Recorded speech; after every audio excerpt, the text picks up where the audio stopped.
Bienvenue, chers téléspectateurs, à cette nouvelle édition de l'émission L'invité de Nes. Pour cette édition d'avril 2024, on a le plaisir de recevoir professeur Sana Belbili, socio-anthropologue.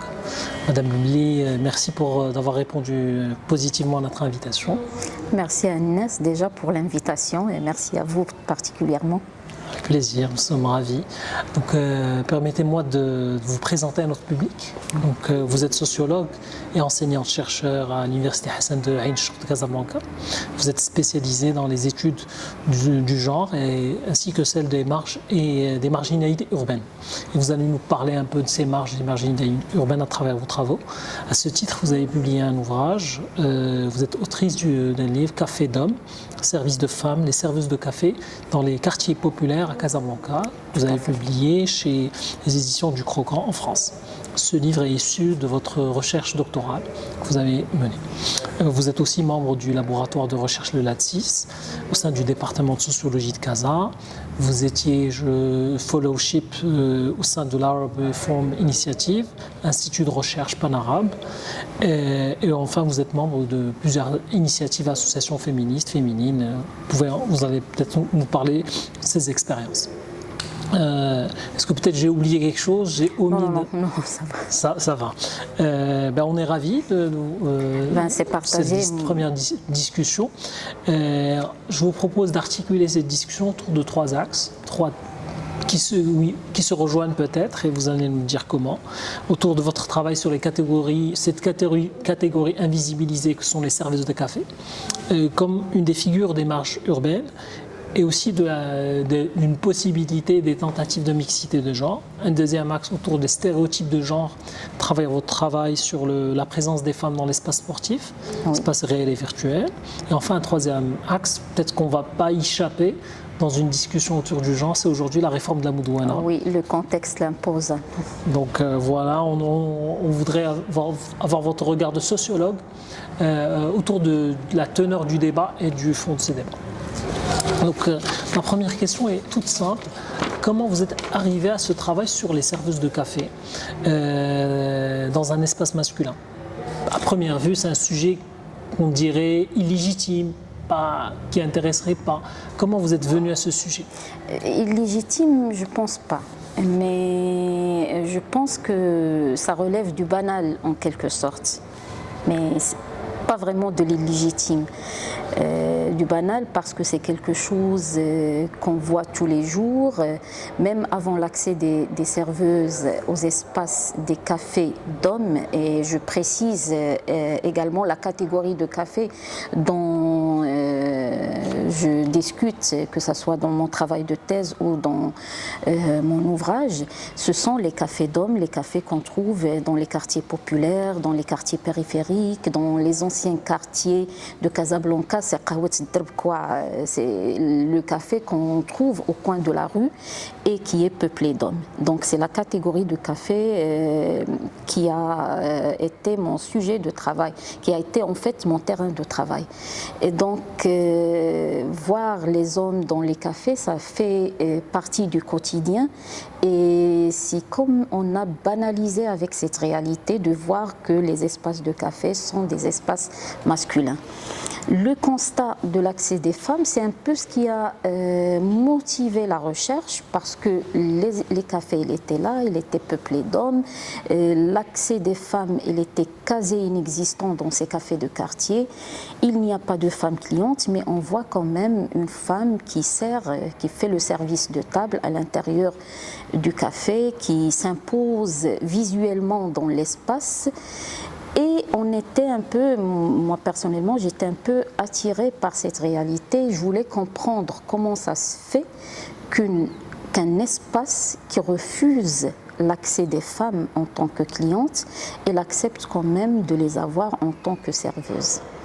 Donc, tout un travail a été fait en ce moment-là, et donc la réflexion était que peut-être c'est l'extension de l'activité reproductive de la femme qu'on retrouve encore une fois dans l'espace public. C'est un peu l'hypothèse de l'espace de vulnérabilité, que ces femmes qui arrivent d'autres espaces vulnérables, d'autres situations de vulnérabilité, ils atterrissent dans le café, qui est un espace également de domination et de vulnérabilité, et on accentue cette question.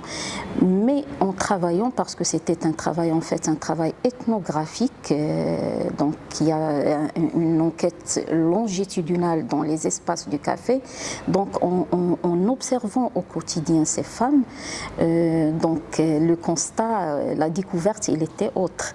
Donc mon travail par la suite, il a un peu été de ressortir tout le travail invisible qui se fait dans un espace très marginal qui est le café du quartier, et qu'il fallait le visibiliser. C'est le travail de ces serveuses de café qu'il fallait visibiliser en fait.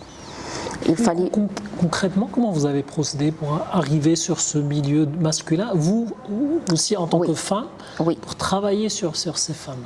Oui, donc la question c'est comment on fait de la recherche, comment en tant que femme dans un espace d'hommes également. Et donc on s'en confronte, nous aussi en tant que chercheurs, à ces inégalités, ce qui a constitué pour moi un élément important dans ma recherche, c'est d'examiner un peu le conflit de genre dans l'espace du café.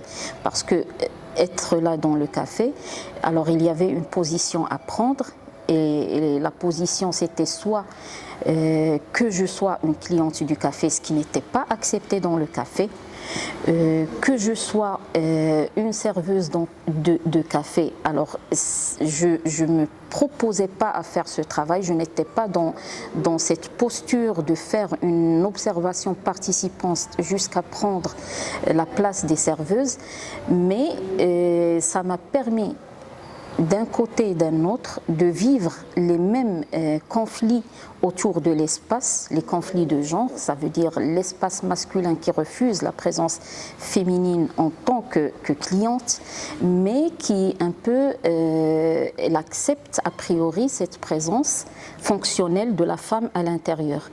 Je dis bien fonctionnelle parce que les femmes, si ils ont pu arriver à l'espace du café, c'était un peu un choix pragmatique, une demande également des clients et ainsi de suite.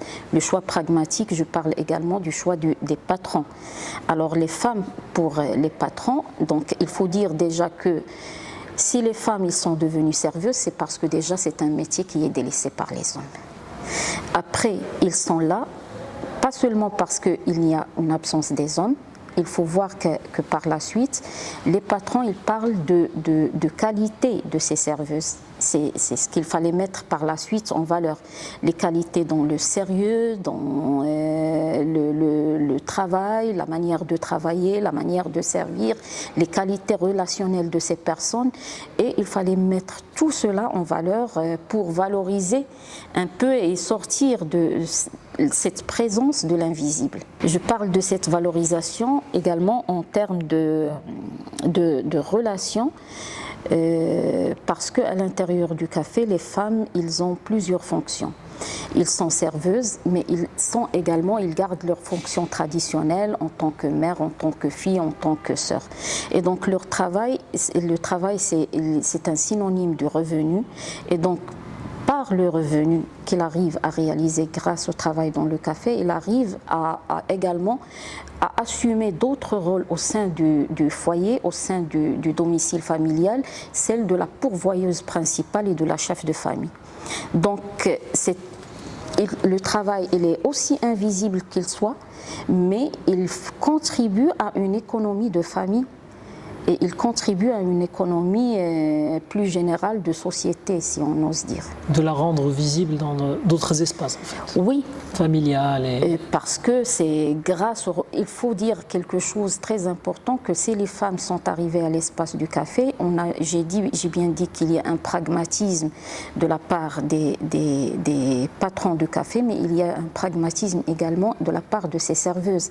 Donc ce sont des femmes qui qui ont vécu des ruptures familiales, biographiques, familiales. Ce sont des femmes qui ont un très bas niveau d'études et qui n'ont pas de formation, qui arrivent d'un statut vulnérable, mais grâce au travail dans le café, ils vont découvrir quelque chose qui est très important, c'est l'argent. Et grâce à l'argent qui est gagné au sein du café, ils arrivent à reprendre une place différente de celle avec laquelle ils ont quitté leur famille. Ils arrivent à reprendre une place importante dans la famille, c'est la place de la pourvoyeuse, c'est la place de la chef de famille. D'accord. Par rapport à ces chefs de famille, est-ce qu'il n'y a pas une transformation du travail féminin aujourd'hui qui se dirige de plus en plus vers le service, c'est-à-dire dans ces serveuses de café sur quoi vous avez travaillé, les aides ménagères, etc. Et on a moins le profil des ouvrières dans les grandes usines, etc. Qu'est-ce que ça peut changer, le fait qu'on a plus... Ça correspond aussi à de la précarité parce qu'on voit... C'est des personnes qui travaillent, c'est des femmes qui travaillent dans une petite structure, et ils n'ont pas de protection sociale. Oui, juste pour un peu reprendre ce que vous venez de dire, le fait qu'il y a il y a des femmes, je ne vais pas dire plus qu'il y a des femmes dans le service, ça ne veut pas dire que les femmes, on va les retrouver moins comme ouvrières dans les usines. Et donc il y a des études qui prouvent que il y a la présence des femmes dans les usines. Il y a les derniers travaux réalisés, que ce soit au sein du LATIS, que ce soit à l'université Mohamed V de Rabat. Il y a beaucoup de travaux qui montrent que les femmes, ils sont toujours dans les activités ouvrières et ainsi de suite. Mais la présence dans le service, c'est une autre présence, et je reviens à la question du pragmatisme. Pourquoi le choix des activités de service? C'est un travail subalterne, c'est un travail parfois, et c'est généralement, c'est pas seulement parfois, généralement informel. C'est un travail sous-rémunéré, et pourtant il y a des femmes qui s'engagent dans des activités de service. Pour la simple raison qu'il y a de l'autre côté des éléments positifs dans ce travail de service. Alors les femmes, ils sont un peu attirées par des activités qui leur laissent un peu de temps pour la famille, pour faire un peu cette répartition du temps entre l'activité génératrice de revenus et la famille. Oui, leur vie familiale, leur responsabilité familiale. Et dans le travail de service, il y a cette possibilité. Dans les cafés, les femmes, ils vont travailler des shifts d'une demi-journée, et après il aura l'autre demi-journée pour s'occuper de sa famille. Que ça également, si on parle des ménagères également, ils vont travailler un certain nombre d'heures. Ils ont le choix de choisir le moment où travailler ou rester chez elles. Deuxième question par rapport à cette question de sécurité sociale. Moi, j'ai travaillé sur des enquêtes sur les ouvrières, et j'ai travaillé sur les activités dans le secteur informel. Même si dans le travail ouvrier, on trouve de l'informel. Mais je parle du secteur informel, ça veut dire que la sécurité sociale, ce n'est pas quelque chose que, à partir des enquêtes que j'ai réalisées et pour les femmes que j'ai interviewées, ce n'est pas quelque chose de très attractif. Pourquoi ? Parce que généralement, quand ils travaillent dans les usines et qu'ils ont une affiliation, je ne sais pas, un système de sécurité sociale, ils vont dire qu'ils ne bénéficient pas tout le temps de tout ce que ces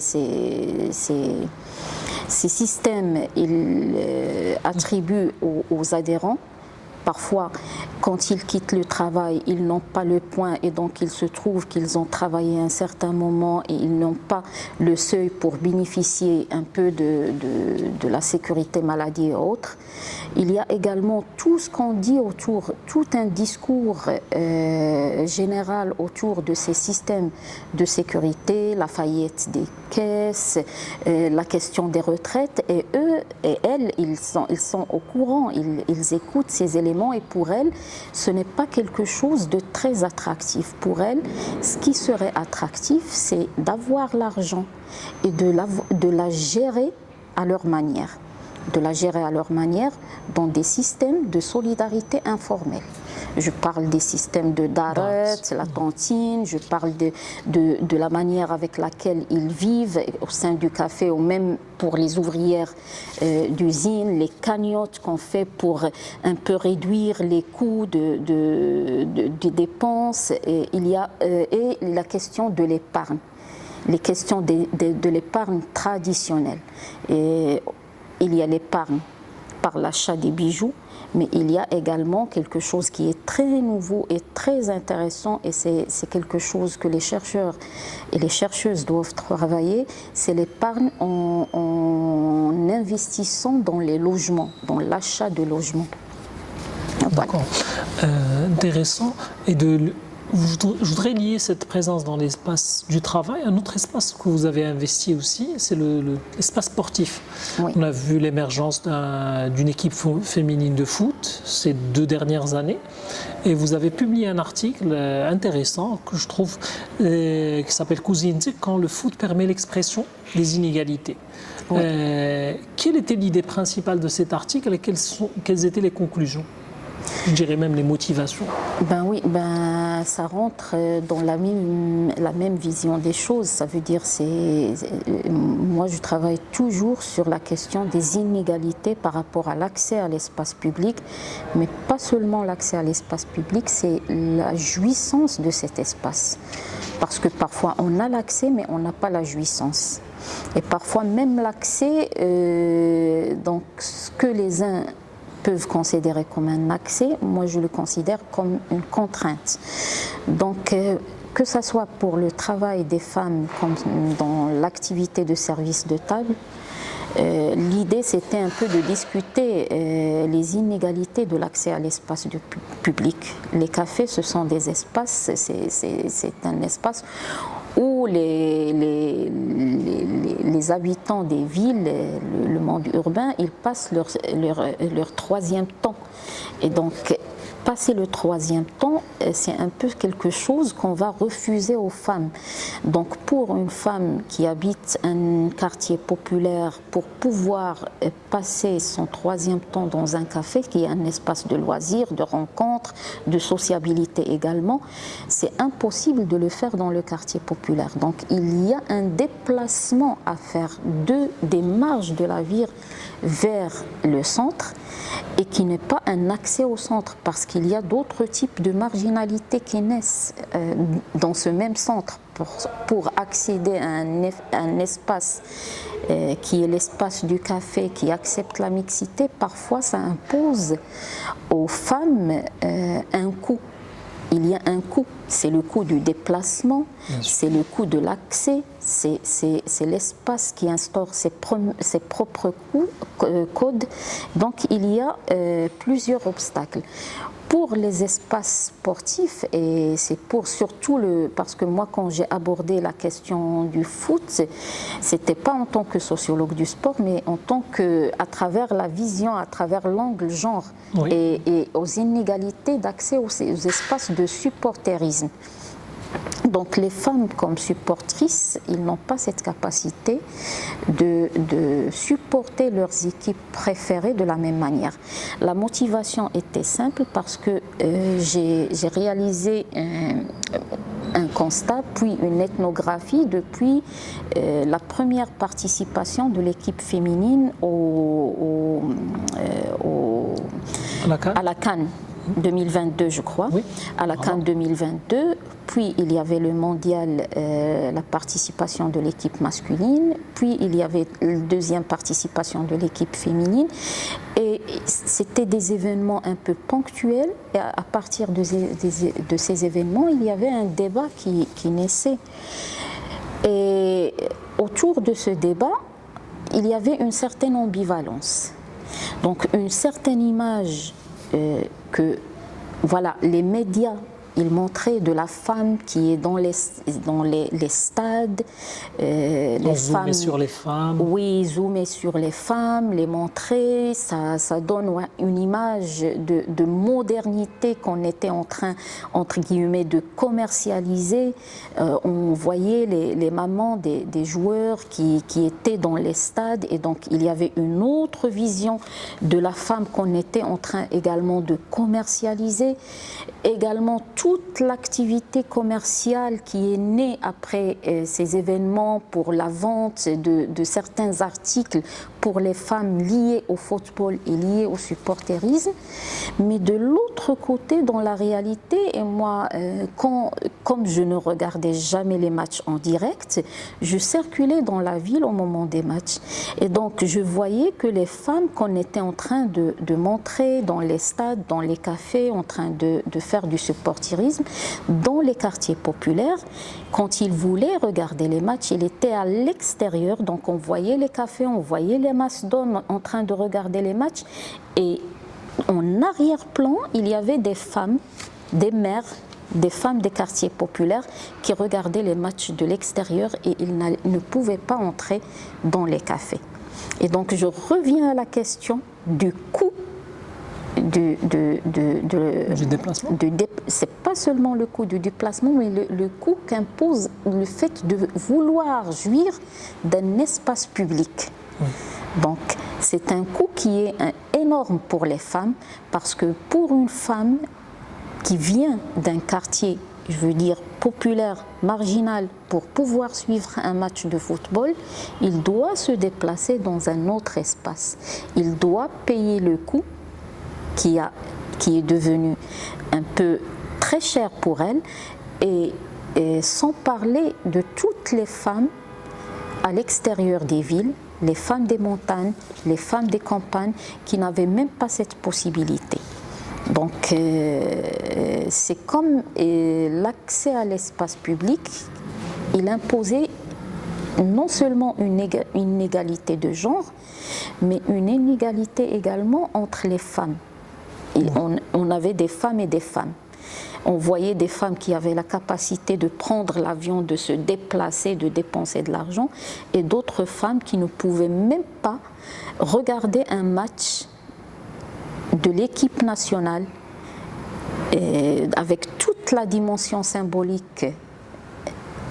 Ils ne pouvaient pas le voir, ils ne pouvaient pas le suivre chez elles sur une chaîne nationale.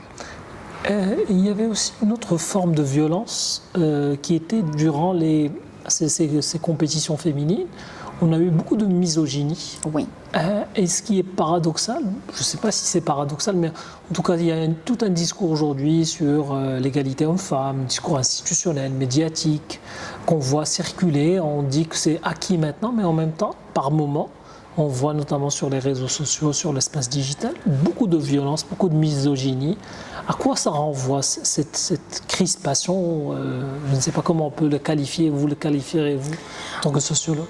Donc, en parlant des violences, moi je parlerai du hashtag Kuzintik, qu'à chaque fois qu'il y a, et c'est intéressant de voir l'emploi de ce hashtag par rapport à quelle thématique on l'emploie.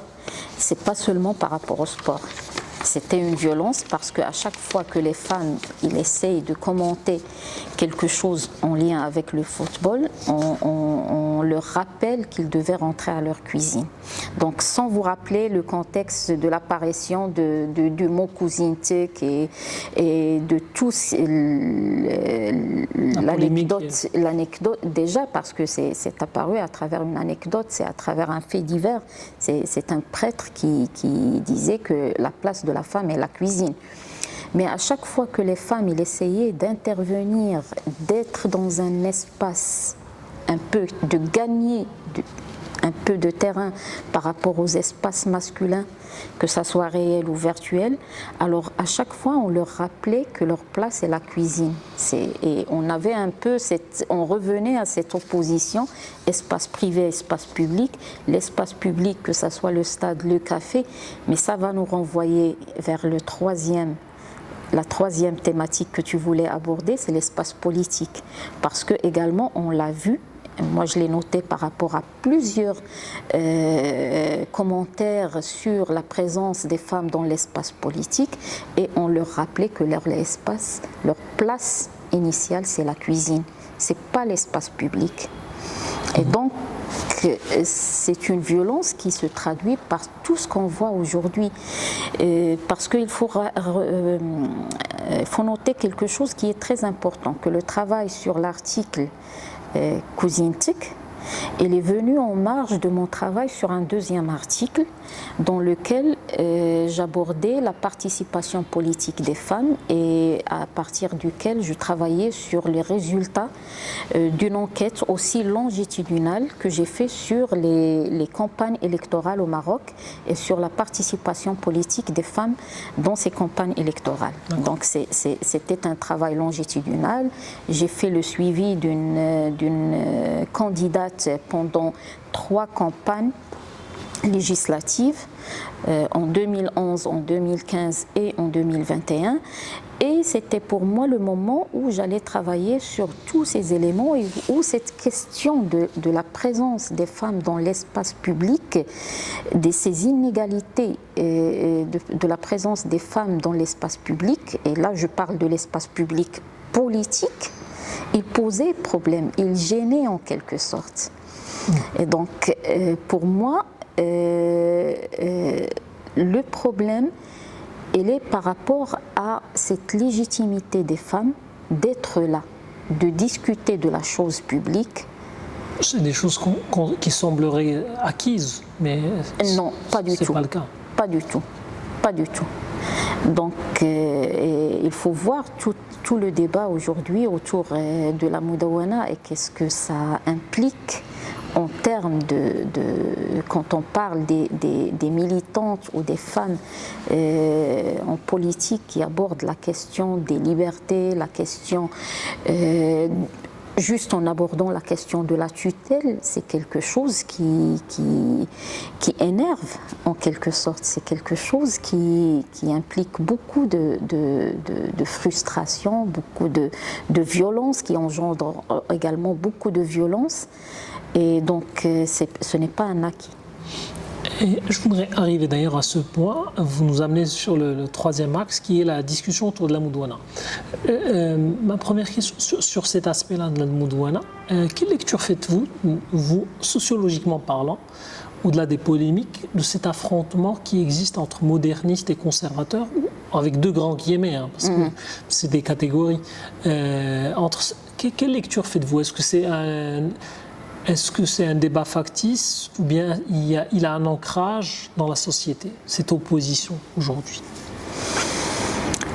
Je trouve qu'il faut le prendre, comme tu dis, avec pas des guillemets, mais avec plusieurs guillemets. Parce que moi, je vois que c'est un débat un peu, on a cette fluctuation et cette oscillation, c'est sain pour la société. Parce que, et je vais parler sociologiquement, comme tu l'as demandé, donc si on regarde toutes les études réalisées sur les dynamiques, le changement de la société, les questions des valeurs, on va trouver, vous avez plusieurs travaux, les travaux de Hassan Rachid, Rahma Bourqiya, les travaux de Aziz Mchouat, les travaux de beaucoup de chercheurs, vous allez trouver qu'en termes de valeurs, les résultats, on trouve que les Marocains, ils s'attachent plutôt à la question des valeurs. Ils s'attachent à des questions, par exemple, je vais dire, par rapport à la relation homme-femme, la question de la qiwama, ils vont s'attacher par rapport à la question de l'héritage, ils vont s'attacher à certaines questions que, voilà, il y a les valeurs, il y a la culture, il y a la religion.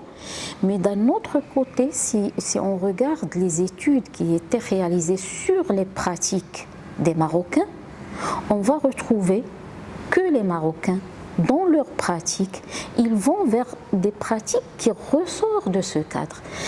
C'est-à-dire qu'il y a un décalage entre oui, les valeurs affichées, les valeurs prononcées, les valeurs prononcées et les pratiques sociales. Les pratiques sociales. Donc il y a des travaux qui ont été réalisés, par exemple sur la question de l'héritage, et les résultats de ces travaux, ils montraient bien qu'aujourd'hui les familles, surtout les familles qui ont des progénitures ou des enfants de sexe féminin, ils vont par tous les moyens essayer de produire. Ce qui est intéressant, c'est de voir que le Marocain, il a cette ambivalence un peu entre le discours et la pratique. On disait ce décalage qui existe entre pratique et valeurs affichées, oui. Mais en même temps, aujourd'hui, il y a un discours qui monte, qui voit d'un mauvais œil ce changement de la Moudouana, ce changement qui va avoir lieu en tous les cas, ce changement de la Moudouana. Mais est-ce que, encore une fois, les sciences sociales et ces 20 ans de sciences sociales, autour de la Moudouana, de la famille, de la sociologie du droit, etc., est-ce qu'on a le Maroc, les Marocains ont besoin d'une nouvelle Moudouana? Est-ce que les travaux ressortent qu'il y a un besoin aujourd'hui de rééquilibrer les relations de couple? Oui, parce que la pratique le montre. Ça veut dire, dans la pratique, il y a des choses qui ont changé. Donc, il y a 5 ans, on a fait un colloque international sur les familles et les dynamiques de changement. Et donc, on a vu qu'aujourd'hui, on parle d'une famille qui n'a rien à voir avec une famille qui a existé en 1990 ou 2000 même. Et j'en suis sûre, si on fait une étude aujourd'hui, un nouveau colloque sur la famille, je parle en termes de colloque parce qu'un colloque, il va rassembler les travaux, il va mettre en discussion les travaux. On va avoir des résultats qui n'ont rien à voir avec ce qu'on a trouvé il y a 5 ans, en 2017. Donc il y a une dynamique, il y a un changement dans les pratiques. Mais ce changement dans les pratiques, il est un peu confronté de l'autre côté à une résistance à ce changement. C'est comme on a l'impression que le changement de la Moudouana, la réforme de la Moudouana, il va conduire à la débauche, il va conduire au divorce, il va conduire, et à travers l'évaluation, à travers les travaux qui ont été réalisés sur la première réforme de la Moudouana, on a vu que ce n'est pas le cas. On a vu qu'à chaque fois, on parlait de l'augmentation du taux de divorce après la Moudouana de 2004. Mais quand on a réalisé des études sociologiques et tout le travail réalisé par Touria Hussein, par exemple, il a montré que non, il n'y a pas une augmentation du taux du divorce. Parce qu'on était, je ne suis pas sûre des chiffres, mais ça sera, je vais peut-être les confondre, on était à 2,2 et après on était à 2,4. Ça veut dire où on était à 2,4 et on est à 2,2. Mais là, l'évolution est minime. Donc l'évolution, elle est minime parce qu'on était avant dans 2 types de divorces, alors qu'après on avait 3 types ou 4 types de divorces, shiqaq, tliq, al-khul' et ainsi de suite. Et donc, mais le taux général, il est resté le même. Donc, les études sociologiques, ils sont là pour nous réconforter un peu par rapport à ce qui se passe dans la société, pour nous permettre de comprendre. Même l'analyse et l'interprétation des données statistiques, les études sociologiques, ils nous permettent un peu de les interpréter et un peu de réguler ces tendances chez les gens, d'aller vers des idées un peu... des lectures un peu... oui. Soit idéologiques, soit un peu de désinformation. Surtout de désinformation. Et comment faire pour rassurer les gens? Parce que là, en ce moment-là, on parle avril 2024, les gens ne sont pas rassurés. On sent une certaine, je peux dire, une hystérie des gens sur une excitation à la fois. Moi, je trouve que c'est normal.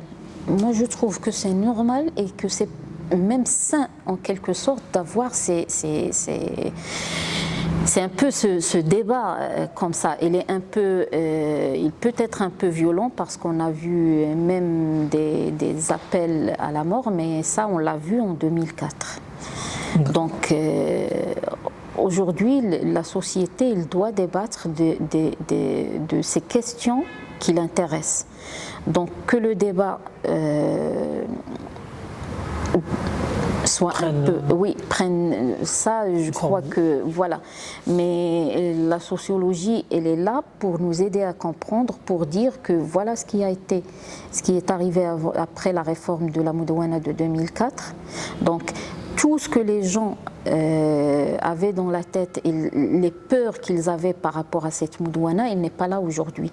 Donc on continue à fonctionner, il y a un changement, mais on continue à fonctionner de la même manière qu'avant quand même. C'est-à-dire qu'il n'y avait pas une rupture après la Moudawana. Les études montrent qu'il y a une stabilité en fait. Une stabilité, il n'y avait pas de rupture après le Moudawana, il n'y avait pas un changement total parce que les lois, ils doivent changer, parce qu'ils guident, parce qu'ils cadrent un peu. Mais le changement des normes chez les populations, ils prennent du temps. Les changements des pratiques, les changements, ils prennent du temps. Et je voudrais vous poser sur la catégorie sur quoi vous travaillez, ces marginalités urbaines, ces serveuses de café, qu'est-ce qu'ils penseraient ou qu'est-ce qu'ils pensent de ces questions-là? C'est-à-dire les classes populaires qui nous intéressent, nous, à NES par exemple, les classes populaires et invisibles qu'on n'entend peut-être pas beaucoup parler. Qu'est-ce qu'ils penseraient de ces questions-là? C'est ça ce qui est intéressant de voir parce que pour les classes populaires, et surtout ces femmes qui sont chefs de famille, qui ont la responsabilité, qui sont parfois des mères célibataires, qui parfois des célibataires qui assument la responsabilité de toute une famille, ils sont sur des choses pratico-pratiques. Donc ils ne sont pas dans des débats théoriques, ils ne vont pas dans l'extrémisme. Parce qu'on a tendance à dire que la population, de généraliser, alors que ces personnes, ils partent un peu de leur vécu pour revendiquer un changement. Donc, pour ces gens, ils sont avec un changement qui doit leur accorder un minimum de droits. Donc, pour les serveuses de café, il y a beaucoup de femmes, donc ils sont pour un changement. Ils revendiquent un changement qui va leur accorder leurs problèmes, mais également cette question de droit. Le droit à l'éducation des enfants, le droit à la liberté de circulation, le droit au travail, le droit à plusieurs choses. Contrairement à l'opinion générale qui un peu, parfois on voit que quand les politiciens élaborent ces questions, ils parlent au nom des populations alors que je ne sais pas, est-ce qu'ils ont un peu parlé avec ces gens, est-ce qu'ils savent également quels sont les soucis, quelles sont les contraintes, quels sont les problèmes qu'ils vivent. Parce que dernièrement, on a réalisé j'ai participé à l'étude qui a été réalisée par AWEL. J'ai participé en tant que chercheur. Et c'est une étude qui n'a pas été seulement réalisée au niveau de Casablanca, mais elle a été réalisée également au niveau de 4 régions au Maroc, et où on était allé à la rencontre des femmes, voilà, des marges. Dans les régions, mais pas seulement, ça veut dire dans les marges. Et là, comme j'ai dit, les gens, ils partent toujours de leur vécu, de leurs problèmes qu'ils veulent résoudre. Et donc, pour eux et pour elles, cette question de la Moudawana, ils doivent résoudre leurs problèmes, d'abord leurs problèmes. Les questions théoriques, philosophiques, ils ne les concernent pas. Moi, j'avais une dernière question à vous poser sur vous, en tant que femme marocaine. Pourquoi c'est important pour vous de changer la Moudawana? C'est important parce que la femme d'aujourd'hui n'est pas la femme d'hier, ce n'est pas la femme d'avant-hier, n'est pas la femme de Akhawat Safa, n'est pas la femme... Donc, la femme aujourd'hui, elle travaille. Et quand je dis elle travaille, je ne parle pas des femmes avec un niveau d'études, avec une profession. Je parle des femmes avec S, tout statut confondu, toute fonction confondue. Et ça, c'est le moment de parler des femmes qui n'ont pas d'activité rémunérée et qui sont chez elles. Ben, elles aussi, elles travaillent, ils produisent un bien qui n'est pas quantifiable, qui n'est pas de l'argent, mais ils produisent un bien. On parle des femmes qui ont la fonction du care au sein de leur famille, qui prennent en charge leur famille, mais je veux parler d'une catégorie qui est aussi très importante, c'est toutes les femmes qui ont la fonction d'aide au sein du contexte familial. Je parle des aidantes familiales, ces aidantes qui fournissent un bien à l'État, au ministère de la Santé, à leur famille, parce qu'ils font une fonction qui est normalement une fonction rémunérée, mais ils vont la faire gratuitement, donc ils sont en train de produire du bien. Donc, que le travail soit rémunéré, pas rémunéré, c'est un travail. Ce sont des femmes qui produisent du bien à longueur de journée, qui contribuent à une économie familiale. Il y en a celles qui sont pourvoyeuses principales pour leur famille. Il faut voir également les chiffres dans ce sens, le nombre de femmes qui sont les principales pourvoyeuses pour leur famille. Pour être pourvoyeuse, pour être une femme active, ça demande l'accès à l'espace public, ça demande une liberté d'accès à cet espace. Et quand je dis une liberté d'accès à cet espace, ce n'est pas une liberté géographique de l'espace matériel, mais également temporel. Ça veut dire qu'aujourd'hui, l'espace public, il est inéquitable. Il y a une inégalité d'accès fonctionnelle mais également temporelle. Pour les femmes, il y a une restriction par rapport au temps. Alors que les femmes aujourd'hui, je parle de toutes femmes confondues, celle qui travaille dans le service de table, celle qui est ouvrière d'usine, celle qui est éboueuse, qui ramasse les ordures, parce qu'ils font un travail et ce travail, il est fait dans l'espace, il est fait dans le temps, mais c'est l'espace public urbain, il reste un espace inaccessible pour les femmes, et même à la fois s'il permet l'accès, il garde les femmes invisibles, il garde leur activité invisible et il ne leur permet pas de jouir de cet espace. C'est comme ils sont là dans l'espace public, ils doivent le traverser entre l'espace privé, entre l'espace de travail, et ils doivent rentrer chez elles. Ils n'ont pas le droit de passer, de jouir d'un troisième temps. Voilà. Merci beaucoup, professeur Mbelli, pour votre temps et pour votre disponibilité. Merci à vous et merci à Inès, encore une fois.